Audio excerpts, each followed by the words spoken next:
selamat sore. Ya, Sore Medan. selamat sore semua. Tribuners, jumpa kembali bersama kita berdua di edisi hari ini Jumat tanggal 15 Maret 2024 ya, di hari ketiga ya. keempat Ramadan. Hari keempat ya? Hari keempat. Iya, hari keempat Ramadan ya. Nah, seperti biasa masih bersama saya Trilokto Purba. Ya, dan saya Di Wahyuni. Iya, kita akan menghadirkan 3 buah berita yang sudah dipersiapkan oleh tim redaksi Selamat Sore Medan hari ini. Ya, seputar cuaca barangkali.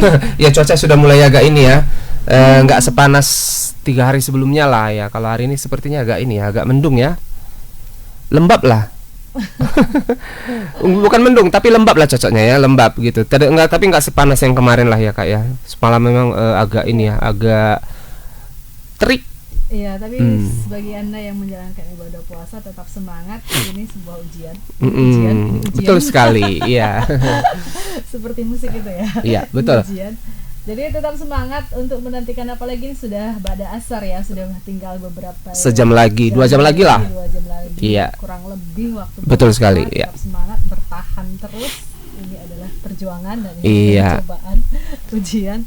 Oke, Iya, baik, sambil menemani menunggu waktu berbuka puasa, kami menghadirkan 3 buah berita. Yang pertama itu ya dari kasus dugaan pembunuhan ya, terkait ditemukannya seorang wanita yang jasadnya ditemukan di pinggir jalan. Ya, Kasat Reskrim Poltabes Medan itu Kompol Jamakita Purba itu sampai saat ini menyebutkan kalau pelaku itu masih melarikan diri, dan katanya dari hasil penyelidikan sementara diduga pelakunya itu telah kabur keluar kota. Ya, jadi dikatakannya saat ini juga pihak kepolisian telah berhasil mengidentifikasi pelaku yang diduga merupakan orang dekat korban.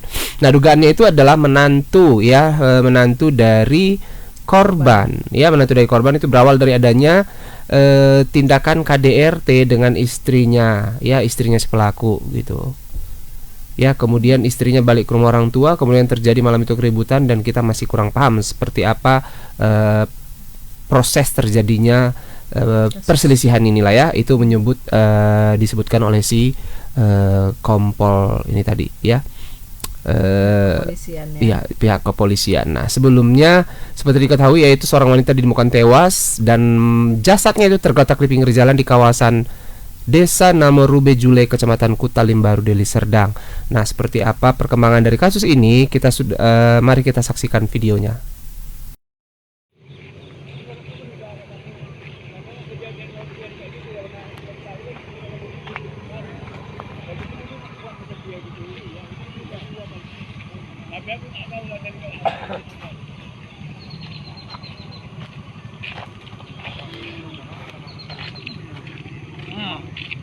Ini abu-abu dia kumpul semua, abu-abu pasir tuh.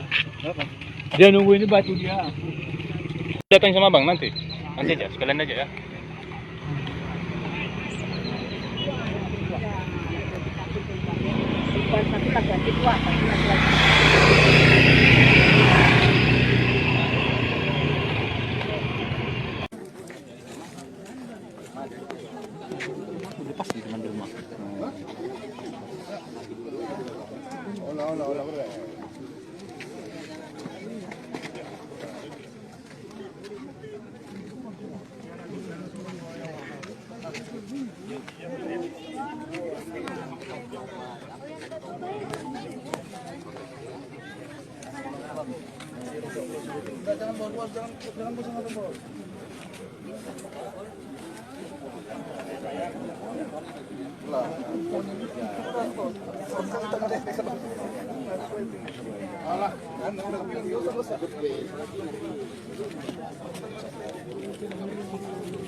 Bola TKP.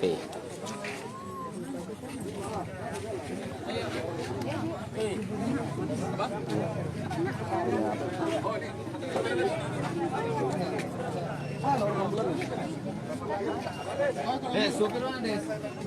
Supir Des.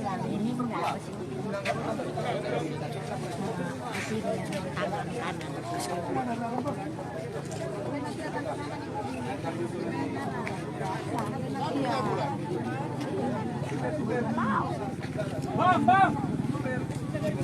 Ambulan.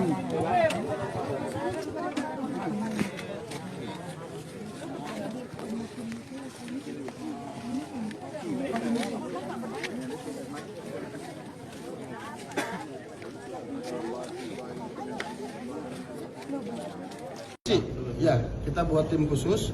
Saya juga sudah ke TKP, termasuk juga ada alamat di luar kota sudah kita lidik dan kita sudah koordinasi dengan satuan wilayah di sana. Pelaku sudah teridentifikasi? Sudah. Orang dekat korban? Dugaan menantu dari korban. Motifnya Bang, udah diketahui Bang? Berawal mungkin adanya KDRT dengan istrinya, kemudian istrinya balik ke rumah orang tuanya. Bagaimana terjadi malam itu kita kurang paham, tapi yang jelas di paginya si pelaku ini menunggu korban. Barang-barang korban ada yang hilang Bang? Tidak ada, murni pembunuhan. Korban meninggal di bagian apa Bang, luka emang? Luka ada di bagian belakang karena bacokan dari parang. Membunuh aja. Nah itu dia tadi video dari kasus ini ya. Nah untuk mengetahui seperti apa perkembangannya, kita sudah terhubung dengan reporter Tribun Medan, Alfiansa. Selamat sore Alfiansa. Ya, halo, selamat sore. Nah, Bang Tuli dan juga Levi. Bagaimana perkembangan terbaru dari kasus ini? Kan sudah berlalu sekitar 2 hari ini ya, kayaknya 3 hari dah. Nah, apakah pelakunya sudah ada tanda-tanda bakal ditangkap atau seperti apa upaya pihak kepolisian yang dilakukan seperti itu? Ya, baik Bang Truli dan juga Kak Eti. Nah, untuk kasus dugaan pembunuhan yang terjadi di kawasan Cipali Baru, menurut Kasatreskrim Polrestabes Medan, di mana pihaknya sudah mengetahui identitas dari terduga pelaku yang merupakan orang terdekat dari korban, yaitu menantu. Karena pasca penemuan mayat yang terjadi di tanggal 11 kemarin itu memang terduga pelaku yang merupakan menantu dari si korban ini sudah tidak tampak lagi dan informasinya sudah melarikan diri ke luar kota, gitu Bang. Oke, nah sudah dapat informasi kah kira-kira ke kota mana ini beliau melarikan diri, dugaan tersangkanya ini?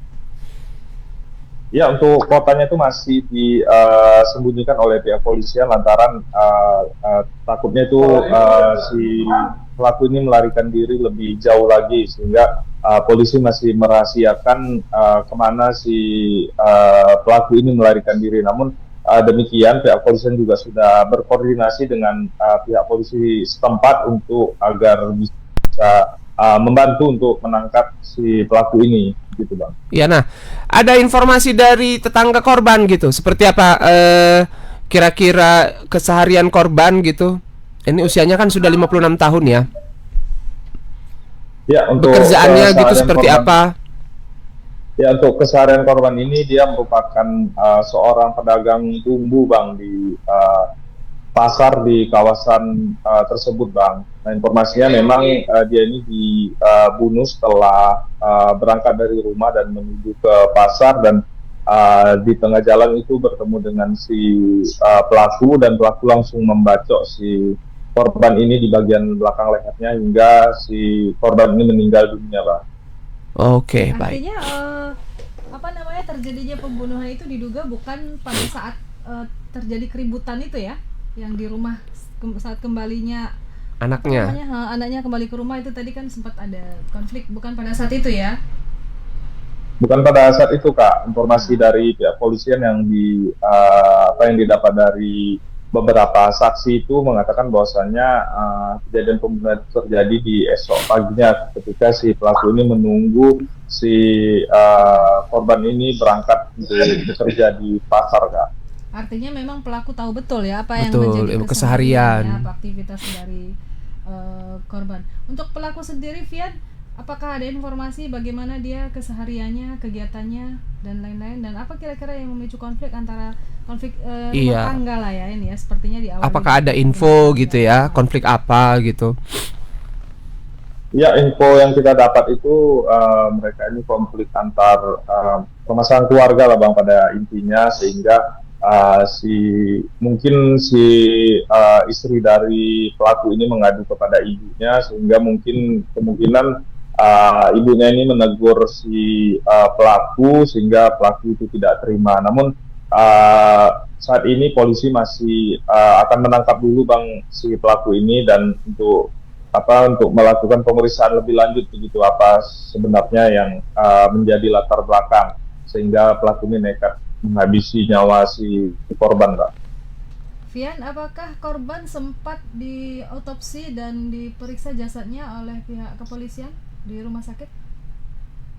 Ya, memang pasca penemuan itu jasad korban ini pun langsung dibawa ke rumah sakit dan dilakukan pemeriksaan visum ya Kak, dan ditemukan ada bekas luka di bagian kepala belakangnya, dan itu merupakan bekas dari senjata tajam yang dibaca oleh si pelaku ini, sehingga menyebabkan korban ini meninggal dunia gitu Kak.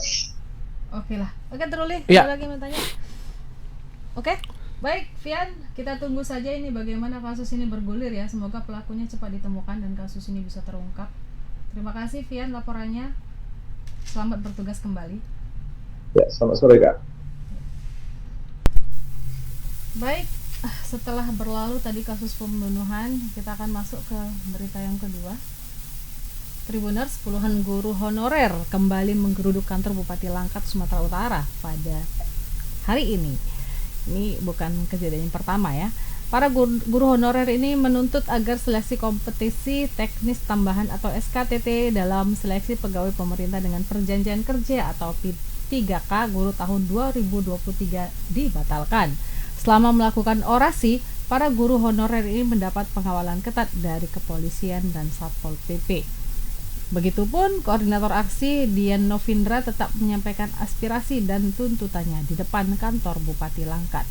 Selain itu, para guru honorer meminta agar PJ Bupati Langkat segera melaksanakan pengumuman ulang hasil seleksi P3K guru tahun 2023 Langkat sesuai hasil CATBKN, serta dilakukannya evaluasi melalui panitia seleksi daerah atau Panselda terkait adanya guru-guru dan Dapodik siluman yang lulus P3K. Sedangkan itu, Pemkab Langkat melalui asisten 3 Musti Sitepu keluar menemui guru honorer yang berorasi di depan kantor Bupati Langkat. Ia berjanji akan menyampaikan seluruh aspirasi dan tuntutan mereka kepada PJ Bupati Langkat M. Faisal Hasrini APMAP. Sebelum membubarkan diri, para guru honorer mengatakan mereka akan kembali mendatangi kantor Bupati Langkat pada hari Senin mendatang jika tuntutan yang mereka sampaikan tidak juga mendapat jawaban dari Pemkab Langkat. Baik, Tribuners, kita saksikan dulu bagaimana aksi yang digelar oleh para guru-guru ini ya. Berikut ini videonya.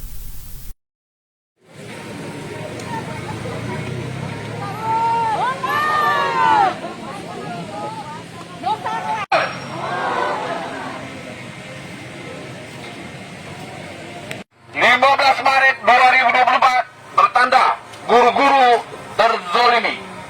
Itulah tuntutan kami Bapak.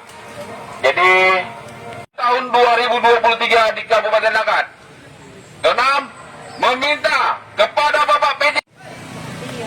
Ya, alhamdulillah hari ini diterima dengan baik, walaupun tidak jumpa langsung dengan Bapak PJ Bupati, tapi perwakilan dari Sekretaris Bagian Umum menerima kita dengan baik, dan insya Allah hari ini juga kami menunggu keputusan dari Bapak PJ Bupati kembali dari Jakarta, dan hari ini juga mereka akan memberitahu kami apa hasil dari keputusan tersebut.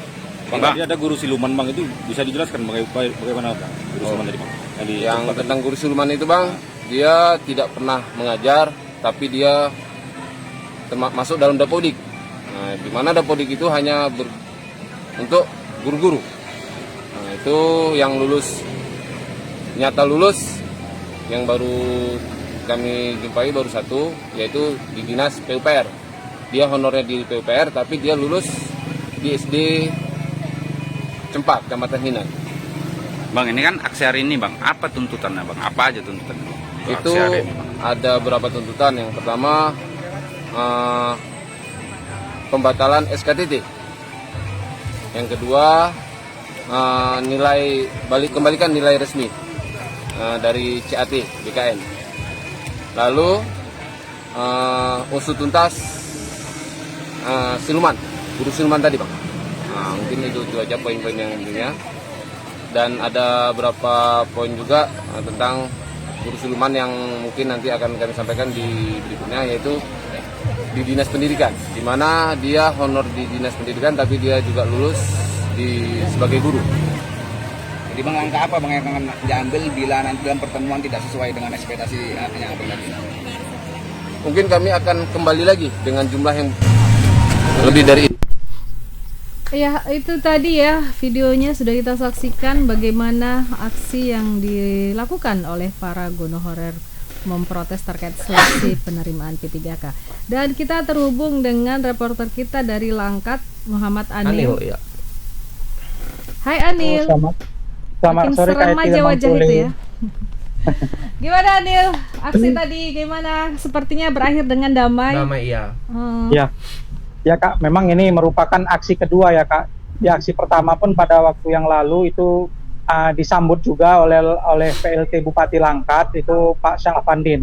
Namun pada aksi kali ini memang ini masih keluh kesah dari para honorer yang sebelumnya mengikuti seleksi peserta P3K namun tidak lulus.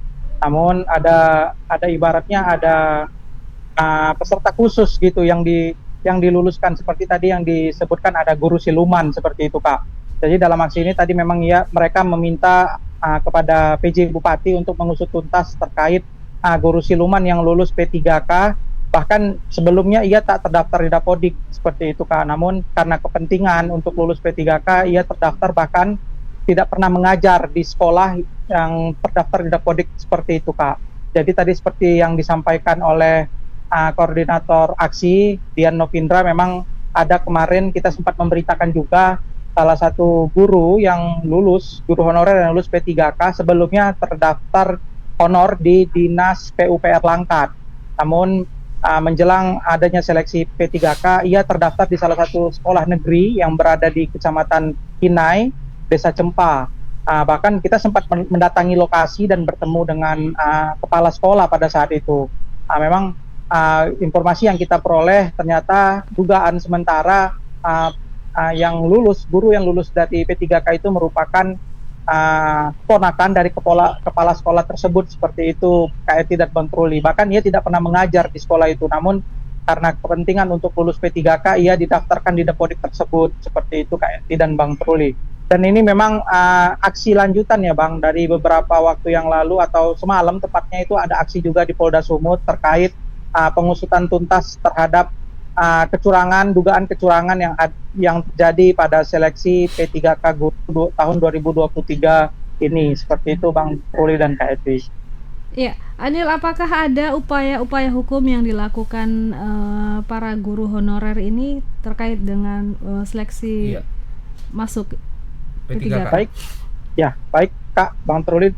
Sebelumnya guru-guru ini juga sudah melaporkan ya ke Polda Sumut terkait dugaan kecurangan, bahkan seperti yang kita beritakan beberapa waktu lalu, bahkan dari pihak Polisian Polda Sumut sendiri sudah menaikkan status ya menjadi penyidikan, namun sampai saat ini belum ada yang ditetapkan tersangka. Selain itu, para guru ini pun beberapa waktu yang lalu sudah PT-UN-kan Petunkan Pemkab Langkat terkait dugaan kecurangan seleksi P3K tahun 2023 ini Kak, Bang Truli.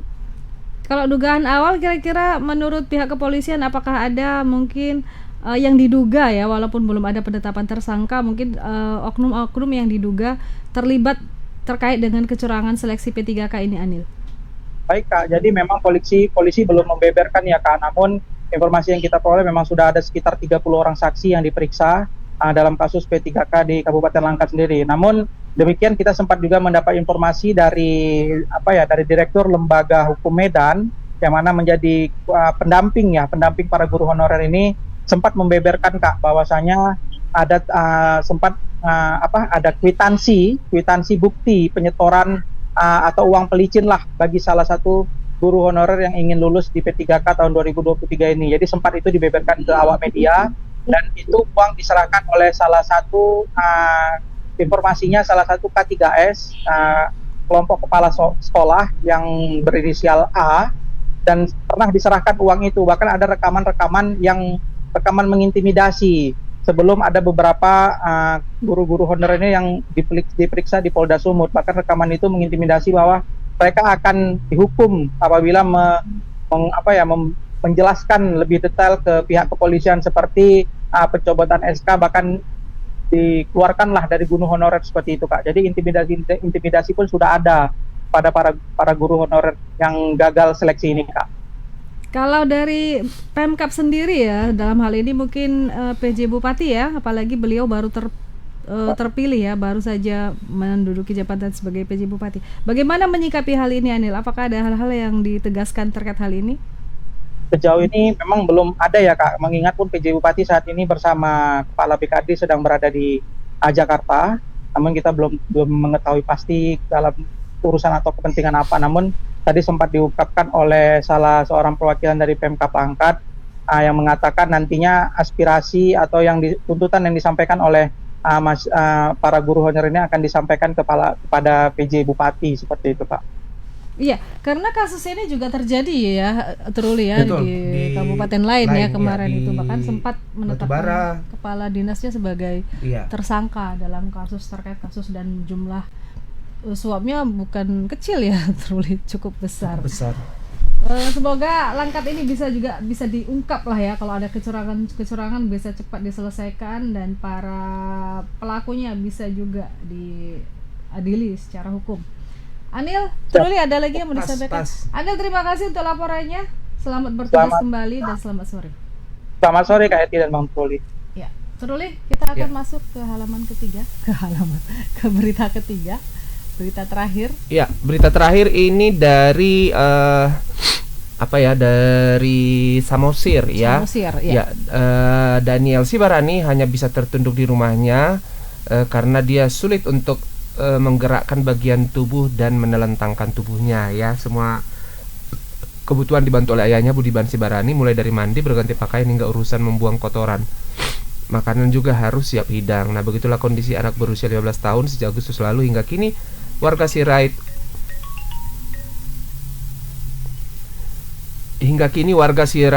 Uruk, Desa Patane 4, Kecamatan Porsea, Kabupaten Toba ini tidak bisa menggerakkan bagian tubuhnya sebagaimana biasanya. Ia nyaris lumpuh total dan tak berdaya. Nah, penderitaan Daniel Sibarani bermula pada 13 Agustus 2003 lalu saat dirinya asik berenang bersama beberapa temannya di Pantai Pasir Putih Porsea.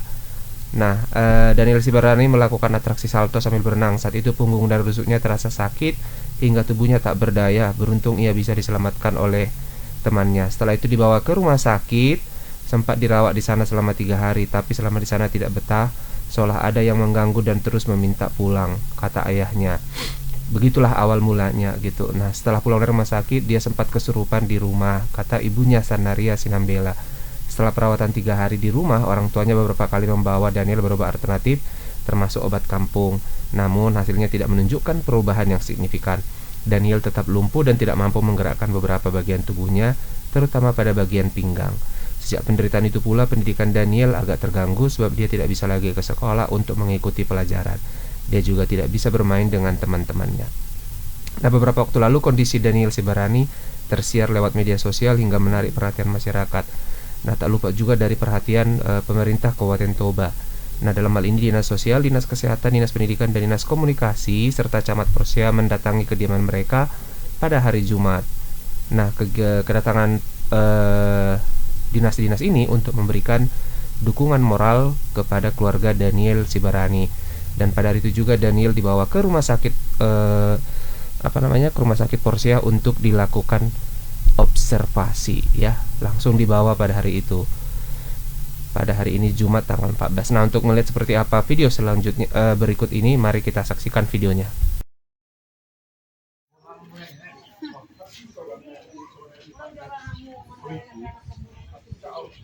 Nah, di sini sudah anakku. Dua naik si anakku, Bu. Bu hidup.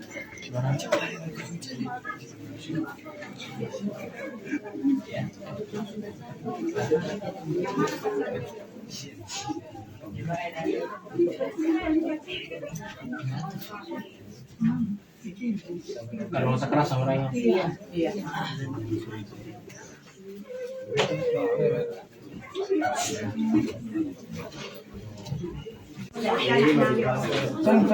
Orang yang naik komos kami itu anak naik macam kami keluar dari sana lagi mulai macam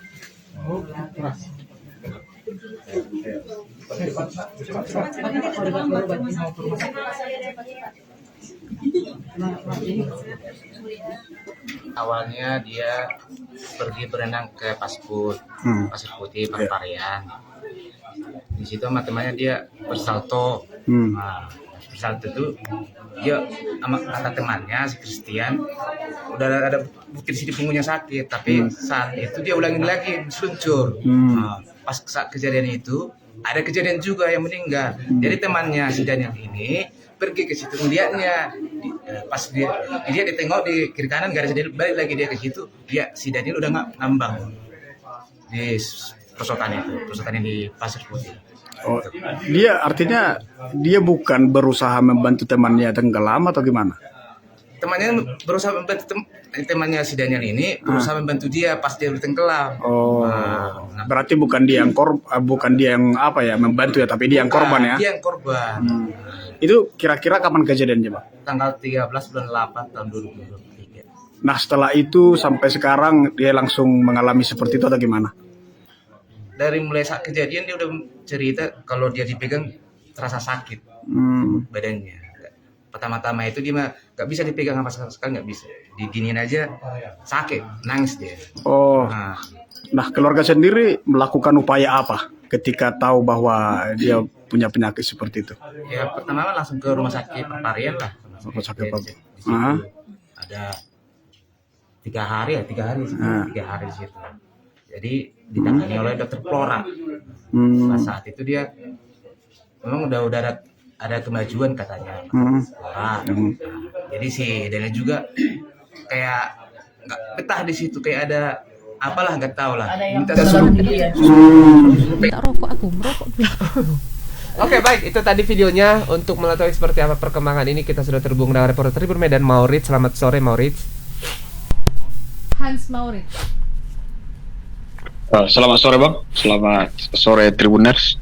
Nah ya baik, ini kan sudah dibawa ke ini ya, kita cukup prihatin ya, mudah-mudahan Daniel ini segera pulih dari dari sakitnya. Nah, kira-kira sudah adakah diagnosis dokter yang bisa gitu membuat kesimpulan awal barangkali penyakit apa yang dialami oleh Daniel ini?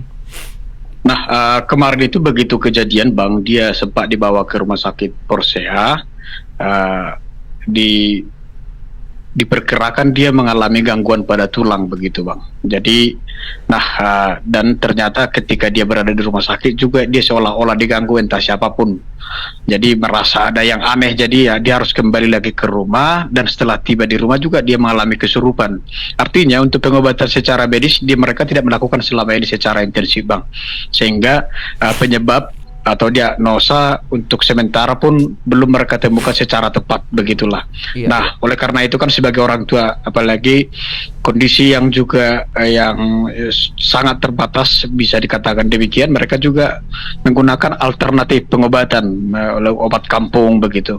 Dan pada akhirnya ini juga menarik perhatian publik setelah sempat viral di media sosial, dan juga tadi Kadinkes dari Toba langsung membopongnya, membawa ke mobilnya, lalu berjanji bakal sakit atau mungkin saja akan dibawa ke tempat lain, ke rumah sakit yang menjadi rujukan nanti setelah dari Porsea, begitu kira-kira Bang. Jadi untuk saat ini sendiri bagaimana Maurits? Dia masih mengalami kelumpuhan gitu aja Kak. Jadi selama dia bisa, karena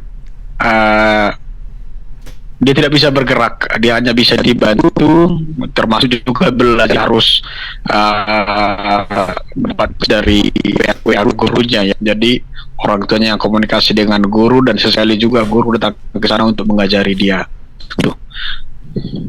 Maksud saya tadi kan sempat didatangi oleh pihak Pemkab ya, bahkan sempat dibopong oleh Kadinkes.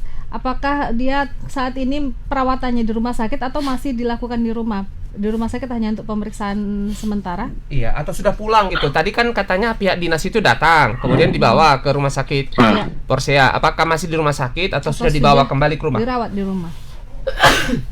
Maaf. Masih dirawat di rumah sakit. Artinya mereka masih menunggu hasil nanti. Karena barusan tadi Bang. Jadi barusan tadi dibawa Maurits, apakah si Daniel ini memang sudah biasa Iya, berenang. mandi di danau ya, di Iya, di danau pantai. berenang begitu? Apakah memang itu sudah menjadi kebiasaan bagi dia atau tidak pernah sebelumnya? Nah, dari bicara bersama orang tuanya, mereka sudah biasa karena mereka juga sudah punya grup-grup ya, namanya juga anak-anak remaja, dan pada umumnya mereka tinggal di pinggiran Danau Toba, daerah Porsia sana kan masih pinggiran Danau Toba. Jadi brand di Danau Toba itu sudah ada mereka. Tapi memang pada waktu itu ada kejadian, ada wisatawan yang juga tenggelam pada waktu itu pada saat kejadian. Jadi nggak tadi kita perjelas apakah dia ikut serta menolong yang tenggelam itu, ternyata tidak. Tapi dia juga termasuk juga yang menjadi korban selanjutnya kian sebenarnya. Tapi dengan pertolongan temannya disegera dievakuasi dan dirawat untuk sementara di rumah sakit, dan begitulah kondisinya pada akhirnya, Bang. Kak. Yang memicu tadi pengunjung tadi tenggelam apa kira-kira? Apa karena cuaca, faktor eksternal, faktor yang lain? Ya mungkin bisa juga dikatakan bahwa di sana kan sudah dilakukan, ada garis kan begitu, ada garis batas pantai kan, kawasan itu memiliki pinggir juga, padahal agak jauh ke tengah juga landai, jadi itu membuat, maka diharapkan memang untuk arah pantai di kawasan pinggiran Danau Toba ini dibutuhkan pengawasan orang tua secara intensif terhadap anak-anak yang ikut serta begitu. Maurits, kemudian mungkin ada keterangan dari pihak keluarga sebelum mengalami kelumpuhan ya, si Daniel ini apakah ada keluhan-keluhan terkait dengan mungkin ada bagian badan yang sakit, ada keluhan-keluhan seperti itu yang bisa jadi itu menjadi gejala awal sakit yang dialaminya saat ini? Dari hasil pembicaraan kita tidak ada. Jadi murni karena memang dia yang seperti berenang Danau Toba itu sambil salto-salto, bisa ya biasa anak muda masih remaja kan bermain di Danau Toba yang latihan salto apa segala macam di situ, dan akhirnya mungkin karena terpelekok, dan itu yang memicu terjadinya kelumpuhan pada Daniel Sibarani. Artinya sebelumnya tidak ada keluhan si Daniel ini ya? Tidak ada Kak. Oke. Cukup? Ruli? Ya, cukup. Terima kasih Maurits laporannya. Oke, terima kasih Kak. Iya, Bang selamat Trul bertugas kembali. Semoga dan si Daniel, Kak Eti, selamat sore. Iya, Daniel semoga bisa segera pulih ya. Ya, baik. Betul sekali, agak menjadi penyebabnya cukup ini juga ya sebenarnya, bertanya-tanya juga ya, apakah karena sempat disebutkan tadi kesurupan juga. Nah, Iya. apakah ini ada penyebabnya karena medis atau juga non medis? Nah, nanti kita tunggu hasil pemeriksaan, jadi kita jangan berandai-andai ya. Iya betul sekali. Betul. Memang kadang-kadang orang tua karena khawatir ya, kemudian ingin bagaimana supaya anaknya bisa cepat pulih, sehingga apalagi dengan keterbatasan biaya mungkin tidak berpikir panjang, langsung saja memutuskan. Apalagi ada saran-saran dari orang lain, coba bawa ke orang tua atau apa, ke orang pinter gitu. Akhirnya apapun upaya dilakukan orang tua untuk menyelamatkan anak. Iya. Baik, itu tadi kita berita terakhir ya. Iya, Daniel Sibarani tadi menutup pertemuan kita pada hari ini, dan kita tentu saja akan jumpa pada pekan depan, tentu masih dalam suasana Ramadan. Dan bagi Anda yang menjalankan ibadah puasa, sekali lagi kami ucapkan selamat menjalankan ibadah puasa dan selamat menunggu waktu berbuka puasa. Iya, saya baik. Truli, saya Truli, dan saya Tiwayuni pamit. Sampai jumpa minggu depan. Selamat sore.